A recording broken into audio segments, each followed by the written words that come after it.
अगर यीशु मसीह डाउट में चले जाते तो फिर अलग सिचुएशन थी। एलिया जब राजा एक, मैं आपको फिर से बताता हूं, पीएम के भी ऊपर होता है, मालूम है कि नहीं? पीएम संविधान के साथ बंधा हुआ है, प्राइम मिनिस्टर संविधान से अलग नहीं कर सकते कुछ। राजा संविधान से बंधा हुआ नहीं है, संविधान उससे बंधा हुआ है, तो कभी भी चेंज कर देगा और राजा को कोई नहीं बोल सकता। राजा के सामने जाके एलिया कहता कि मेरे कहे बिना, मेरी जिम्मेवारी, ना बारिश आएगी ना ओस पड़ेगी। मतलब उस समय टुल्लू पंप नहीं होते थे, सबमर्सिबल नहीं होते थे। अगर मान लो एक बोर करना है तो पता नहीं कितना नीचे खोद खोद के जाना पड़ता था। उसका यह कहना कि बारिश नहीं आएगी, ओस नहीं पड़ेगी, मतलब तुम सब भूखे मरोगे। कहता मेरी जिम्मेवारी, तुम भूखे मरोगे। इतनी दलेरी रखने वाला बंदा कहता जिस परमेश्वर के सामने मैं खड़ा रहता हूं उसकी शपथ, मेरे कहीं बिना ना बारिश आएगी ना ओस पड़ेगी, तुम सब भूखे मरोगे। अभी थोड़ी देर में देखना तुम क्या होता है। और जब सब कुछ हो गया, बारिश नहीं आई, फिर 3 साल 3.5 साल बारिश आई, सब कुछ जब हो गया, आपको मालूम जब उसने नबी बाल के मार दिए तो उस राजे की पत्नी इजाबेल क्या बोली कि आज मैं एलिया की गर्दन धड़ से, और बाइबल कहती एलिया भागा। जो राजा के सामने नहीं डरा वो एक औरत से कैसे डर गया? यह साबित करता है कि हम चाहे आत्मा में जितने मर्जी हों, हमें हर सिचुएशन हैंडल करने का मौका और उसका एक डिसीजन देना होता है कि मैं उसको कैसे हैंडल करूंगा। आप मेरी बात समझ रहे कि नहीं? यह नहीं कि वो एलिया था तो उस सिचुएशन को वो आत्मिक रूप से ही हैंडल करेगा। हर बंदे के पास ये ऑप्शन रहता है कि मैं इस परिस्थिति को आत्मिक तरीके के साथ हैंडल करूंगा या शरीर के साथ हैंडल करूंगा, और उसको शरीर के साथ हैंडल किया और वहां से भागा।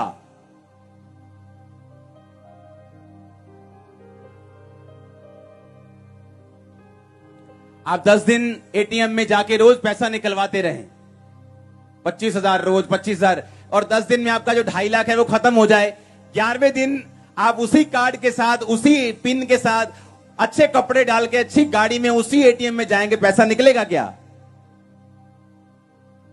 आप एक टाइम था आपकी लाइफ में प्रेयर पूरी थी, आपने प्रेयर के साथ चीजों को हैंडल किया, आप जीत गए। एक टाइम आया जब स्पिरिचुअल लाइफ कमजोर हो गई, अब वही चीजें पहाड़ लग रही। कई बार प्रार्थना आपकी सिचुएशन को चेंज नहीं करती, पर आपको ताकत देती है कि आप उसमें खड़े रहें। और बिना प्रार्थना का शख्स उसी चीज में बहक जाता है और परमेश्वर से हट जाता है। यीशु मसीह ने कहा पिता कटोरा टल जाए लेकिन मेरी नहीं तेरी मर्जी पूरी हो। और अगले दिन प्रार्थना करने के बावजूद भी परमेश्वर को वो क्रूस उठाना पड़ा, क्योंकि ये परमेश्वर की मर्जी थी। लेकिन प्रेयर की हुई थी, इसलिए वो क्रूस को हटाया नहीं गया, परमेश्वर ने मना नहीं किया, मुंह से बद्दुआ नहीं निकाली, और अपनी परीक्षा में स्पिरिचुअल तरीके के साथ हैंडल करके आज मेरा और आपका वो बॉस है, मेरा और आपका वो परमेश्वर है। आप मेरी बात समझ रहे कि नहीं? आप अपने परिवार के अगुए बन सकते हैं, आप अपने बच्चों के अगुए बन सकते हैं, आप अपनी फैमिली की साल्वेशन का कारण बन सकते हैं, देश की साल्वेशन का कारण बन सकते हैं, अगर अपनी लाइफ को स्पिरिचुअली हैंडल करना अगर आपको आ जाए तो। यीशु मसीह के नाम में स्पिरिचुअल आइज आपकी ओपन हो जाए, आपकी फैमिलीज की ओपन हो जाए, आपके लोगों की ओपन हो जाए। आमीन हो जाए, ये बरकत आपकी है चर्च। हालेलुया। आप मेरी बात समझ रहे कि नहीं? बात यह है कि हम हैंडल किस तरह से करते हैं। प्रार्थना का मतलब यह नहीं कि यीशु मसीह ने कहा कि पिता मैं प्रार्थना करता हूं ये टल जाए, खत्म हो जाए, मुझे नहीं लेना है। यीशु मसीह ने कहा पर मेरी नहीं तेरी मर्जी पूरी हो। आज ऐसे लोग हैं जिन्होंने आज थैंक्स करते हैं कि परमेश्वर तेरा थैंक्स कि उस टाइम तूने मुझे हील नहीं किया, उस टाइम तूने मुझे वीजा नहीं दिया, उस टाइम तूने मुझे ये बरकत नहीं दी, नहीं तो आज मैं यहां ना होता। थैंक्स करते लोग। हालेलुया। वो आपका बाप है, उसने आपको जन्मा है, वो आपसे प्यार करता है, ब्लड आपके लिए बहाया है, उसको मालूम है आपको क्या कब कितने टाइम में देना और कितना देना है और कब बढ़ाना है। यीशु मसीह के नाम में आप बढ़ने जा रहे हैं, मैं आपको देख रहा हूं। पर आपको अपनी लाइफ की सिचुएशन हैंडल करनी आनी चाहिए। आमीन। स्पिरिट से, प्रेयर से, फास्टिंग से, ग्रेस के साथ।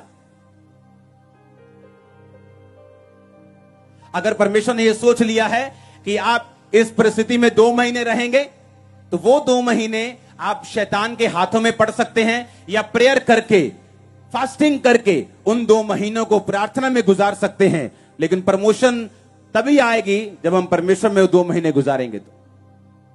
हालेलुया। परमेश्वर ने कहा इस्राएल को, चलो मैं तुम्हें जंगल के मार्ग में ले चलता हूं। जंगल का मतलब जोखिम, जंगल का मतलब जंगली जानवर, जंगल का मतलब कोई फसल नहीं है। तुम्हें मुझ पे भरोसा रखना है। जंगल में कोई फल आ जाएगा तो खा लेंगे, नहीं आएगा तो भूखे, कोई जानवर मिल गया तो मार लिया, नहीं तो भूखे। हाँ, वो जंगल का मार्ग था। हर विश्वासी को विल्डरनेस से निकलना पड़ता है, हर विश्वासी को जंगल से निकलना पड़ता है। अब ये आपके ऊपर निर्भर करता है, उस 40 दिन के 3 दिन के सफर को 40 साल का बनाना है, शरीर में चल चल के उसे लंबा करना है, कि आत्मिक रीति के साथ चल के उस जगह को शॉर्ट करना है और परमेश्वर की प्रमोशन को लेना है। यह आप पे निर्भर करता है। हालेलुया। आए तो चर्च में परिस्थितियों को ठीक करने थे, लेकिन उल्टा वे विचार में चले गए, चोरी में चले गए, गंदगी में चले गए, तो क्या हुआ? आपका वो सफर लंबा हो चुका है। आपने अपने जंगल के टाइम को लंबा कर लिया, और थोड़े दिन के बाद जब लोग आपको देखेंगे बोलेंगे क्या फर्क है तुझ में और हम में? कोई फर्क नहीं, बस इतना है तू चर्च में जाता है और हम कहीं और जाते हैं। क्योंकि सिचुएशन आपको हैंडल करनी है। आमीन। क्योंकि जो कुछ आपके लाइफ में है उसको शैतान यूज करेगा आपको अपनी ओर खींचने के लिए, और परमेश्वर यूज करेगा आपको अपनी ओर खींचने के लिए। किसकी ओर जाना है यह आप पे निर्भर करता है। आप मेरी बात समझ रहे कि नहीं? इसीलिए अगर लाइफ की परिस्थितियों को हैंडल करना आ गया बाइबल से, आप सेम नहीं होंगे। मैंने कहा आप सेम नहीं होंगे। अपने पड़ोसी को बोलो, क्या वो देर लगा रहे हैं? बोलो इंतजार कर। परमेश्वर में किया हुआ इंतजार ऐसा फल लेके आता है जिसे पीढ़ियों तक सुना जाता है। आमीन बोल दो ऊंचा। कब तक सुना जाता है? पीढ़ियों तक। पीढ़ियां सुनेगी कि उस हमारे खानदान के वो बंदे ने ऐसा किया था।